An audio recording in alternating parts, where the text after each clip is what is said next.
न्याय कहाँ से पाओगे। न धर्म बुरा न कर्म बुरा, अगर आ जाए बुराई तो इंसान बुरा, बोली सलमा किन्नर। भारत सुंदर देश है जहाँ पर हिंदू मुस्लिम सिख ईसाई सारे आपस में भाई भाई।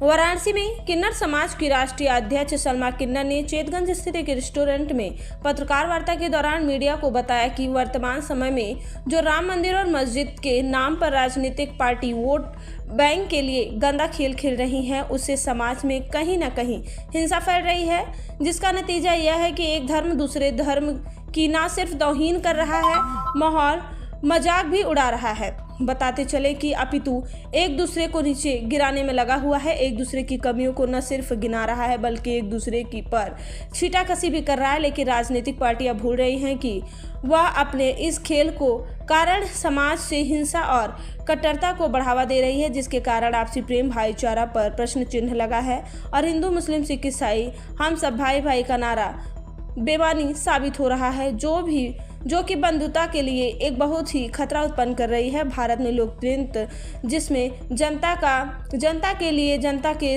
द्वारा शासन है, लेकिन इस तरह की छीटाकसी से बंधुत्व को खतरा है, समाज में हिंसा को बढ़ावा देगी। लेकिन ट्रांसजेंडर समुदाय इस प्रकार की राजनीति के खिलाफ है। पत्रकार वार्ता में मुख्य रूप से सलमा किन्नर समाज के राष्ट्रीय अध्यक्ष सलमा किन्नर, आदित्य ट्रांसजेंडर, कोमल किन्नर, करीना किन्नर, साक्षी किन्नर, आदर्श किन्नर, निहारिका किन्नर सहित इत्यादि किन्नर समाज के लोग उपस्थित रहे। क्या बता दें?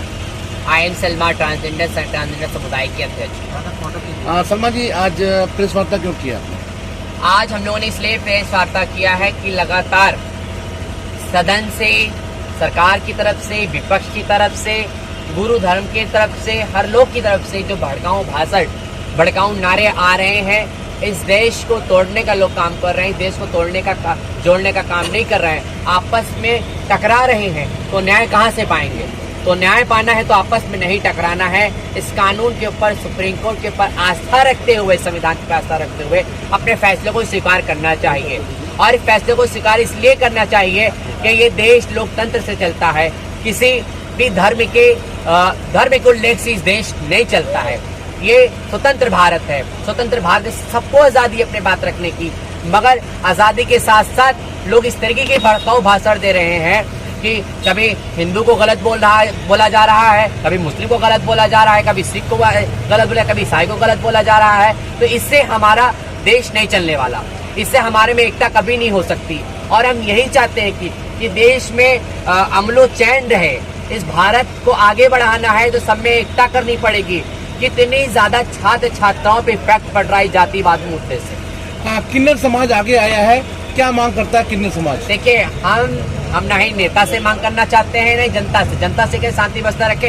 हम सीधा साधा हम यही कहना चाहते हैं कि जो सुप्रीम कोर्ट हमारी है, सुप्रीम कोर्ट इन नेताओं के ऊपर पक्ष और विपक्ष और गुरु जो धर्म के लोग हैं उनके ऊपर कड़ी से कड़ी कार्रवाई करे कि ये लोग किसी तरीके का भड़काऊ भाषण ना दे कि जिसमें देश में दंगा फसाद हो। मुस्लिम, सिख, ईसाई इतनी जाति के लोग यहाँ पे रहते हैं। ये स्वतंत्र देश, ये आज़ाद देश है। आज़ाद भारत में अगर से कोई जातिवाद के जहर उगलता है तो वो गलत संविधान के खिलाफ है। अगर से वो रोड़तावादी फैलाता है तो गलत है, और वो कट्टरवादियाँ फैलाता है तो गलत है। मगर लगातार इस देश के अंदर जातिवाद और धर्मवाद फैलाए जा रहे हैं, चाहे हिंदू हो, चाहे मुस्लिम हो, चाहे सिख ईसाई हो, चाहे मौलाना हो, चाहे पंडित हो, चाहे गुरु हो, चाहे नेता हो, सबको अपनी जबान पर लगाम लगानी चाहिए।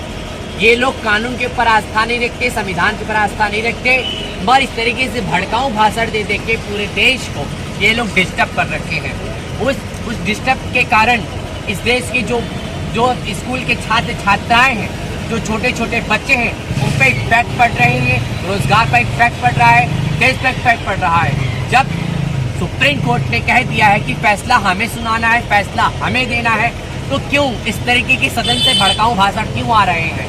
सदन से हिंदू मुस्लिम वाले भाषण क्यों आ रहे हैं? अगर से सरकार इस चीज को नहीं रोकती है, सरकार इस चीज पर ध्यान नहीं देती है, तो हम इस सरकार का खंडन करते हुए इस सरकार का और हम विरोध करेंगे। और गुरु धर्मों का विरोध इसलिए करेंगे कि वो लोग अपने जबान पर लगाम रखें। इस तरीके से भड़काऊ भाषण देने से क्या देश एकता में बदल जाएगा?